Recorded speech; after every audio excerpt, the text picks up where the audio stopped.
We all chase it, don't we? That feeling, that peak mental performance where you're just so locked in. The zone. Exactly, the zone. Time just sort of melts away, and whatever you're doing feels completely effortless. Yeah. So today we are doing a deep dive into how you can actually engineer that state. We've got sources covering, well, both the hard science and the more intuitive methods of structured intention. The goal here is really to give you a kind of shortcut. We're starting with the gold standard, right? The science. We begin with the flow state. It's a framework from the psychologist Mihaly Csikszentmihalyi, and it's a clear, evidence-based roadmap for this stuff. But then, and I love this pivot, we're going to shift completely. We're going to look at methods that are all about intention. Right. We're talking about the hypnagogic state and the 369 method. Things linked to innovators like Nikola Tesla, Thomas Edison, people who were looking for, profound breakthroughs in a different way. And our mission today is to sort of integrate these two worlds. They seem so different on the surface. But they're not. I don't think they are. We want to unpack the research on flow, give you that measurable blueprint, and then see how the structured focus of these other techniques, how they line up. They're both about getting out of your own way. Exactly. Yeah. It's about diminishing that internal resistance. So you're going to walk away with strategies for intentional, focused effort and for knowing when to just let effortless action take over. Okay, let's start with the hard evidence then. What exactly is flow? Why is it the benchmark for this whole conversation? Well, flow state, after decades of research, is essentially a mental state of complete absorption. Total immersion. Total immersion and, importantly, enjoyment. You're fully in it, you feel challenged, but you also feel completely capable. It's that feeling of deep, almost automatic action. And the research connecting this to real-world performance, it's kind of staggering. This isn't just a nice feeling. Oh, it's a massive performance enhancer. The studies consistently show these radical improvements. Yeah. We're talking about creativity increases of, 400 to 700%? 700%. Above baseline, yeah. And productivity in really complex tasks can spike up to 500%. 500%. So you're basically taking a full work week and crushing it in a single day. That's the potential. And beyond that, it boosts emotional regulation, learning, memory. The list goes on. It's a huge driver of overall fulfillment. So if we want to engineer that to get that kind of efficiency, what are the must-haves? What do the sources say has to be present? Csikszentmihalyi's work boils it down to 3 essential ingredients. The first one is clear goals. Meaning you need to be super specific. Exactly. You can't just say, I want to finish this report. It has to be, I need to outline the 3 main projections and draft the summary by 11 a.m. So you're taking away the brain's need to constantly decide what's next. It saves that energy. Precisely. The second ingredient is immediate and unambiguous feedback. So you need to know right now if you're on the right track. Instantly. A musician hears if the note is right. A coder sees if the line of code works. That constant feedback loop keeps you immersed and lets you adjust on the fly. Okay, and the third one? The third is the real sweet spot. It's the challenge-skill balance. This is the big one. It is. The task has to be hard enough to really challenge you, but it needs to be perfectly balanced with how good you are at it right now. So too easy and you get bored. Right, you check out. Too hard and you get anxious, you freeze up. You're looking for that perfect channel where you're stretched, but not. But not snapped. Yeah. That's it. And this all leads to what the research calls an autotelic experience. What does that actually mean for the person in it? Autotelic just means the activity itself is the reward. It has its purpose within itself. You're not doing it for the paycheck or for the praise. You're doing it because the act of doing it is deeply satisfying. And that's when the other effects kick in. Yes. People report that feeling of effortless control and, this is critical, a loss of self-consciousness. The inner critic just goes quiet. It vanishes. And when that happens, your sense of time just warps. Hours can feel like minutes. Which brings us to the brain. What is actually physically happening inside our heads when we hit that state of effortless control? Well, flow is technically an altered state of consciousness. And the leading theory for what's going on is called the transient hypofrontality hypothesis. Okay, that sounds a little dense.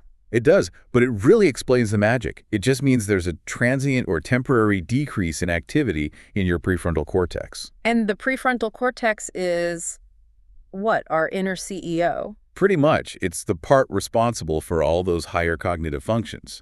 Planning, self-awareness, judging, worrying. your brain's internal editor. So when we get into flow, we are literally turning off our inner editor. We're quieting it down, yes. We temporarily shut down the part of us that's responsible for self-doubt and overthinking.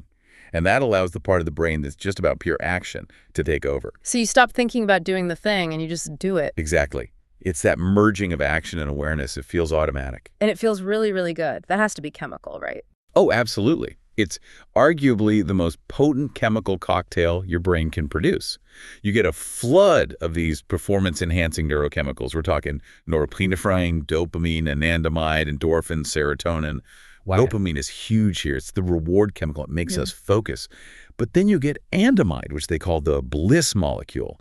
It elevates your mood and makes the intense effort actually feel good. So your brain is basically telling itself, hey, this is important, do this again, and remember how you did it. That's why flow is such a massive accelerator for learning and mastery. Which leads right into motivation. If this all feels effortless, you can't really force it. So what's driving the whole system? It's all propelled by intrinsic motivators. And they build on each other in this beautiful, natural way. It all starts with the most basic one, curiosity. Curiosity gives you focus for free. For free. Because we're just hardwired to want to know more. And that curiosity, if you follow it, is designed to build into passion. Which is just sustained curiosity. Right. And that passion, when you keep applying it, eventually helps you find your purpose. Once that's established, two other drivers take over. Let me guess. Autonomy and mastery. You got it. You need the freedom, the autonomy to pursue your purpose. Yeah. And you have an innate drive for mastery to get better at the skills you need to pursue it well. That whole sequence is the intrinsic path. Okay, so we have the science, the neurobiology, the motivation. Let's make this practical. To hack flow, you have to start with your environment because distractions are they're toxic to this state. They are the #1 flow blocker. You have to create an environment that demands intense, uninterrupted focus. And the data on this is brutal. I read it can take, 15 to 23 minutes to get back into that deep focus after just one little distraction? That's right. One text alert can cost you almost half an hour of your peak performance time. So the strategy has to be ruthless. It does. Simple but disciplined. Eliminate the digital clutter. Turn off every notification that isn't absolutely essential. Use noise-canceling headphones. You're basically engineering a 90 to 120-minute block of time where the outside world cannot get in. We also talked about autonomy. What if you're in a job where you don't feel like you have much control? You have to find it in the micro. Even if the project is mandatory, you can introduce autonomy by, say, setting your own personal metrics for success, or deciding the order you'll tackle the tasks. Any little bit of control helps. It really does. Yeah. And on top of that, mindfulness practice is huge. The skills you build being mindful, like in a body scan meditation, are the exact same muscles you use to enter and stay in flow. You're training your focus. For someone who wants a simple formula to restructure their day, what's this 3-step flow routine look like? Okay, this is a great little hack. Step 1, identify your most enjoyable activity, something you do just for the love of it. A hobby. Right. A hobby, playing an instrument, whatever. And you dedicate at least 90 minutes to it, maybe once or twice a week. That trains your brain to seek out intrinsic reward. Okay, step 2. Step 2, identify your most focused time.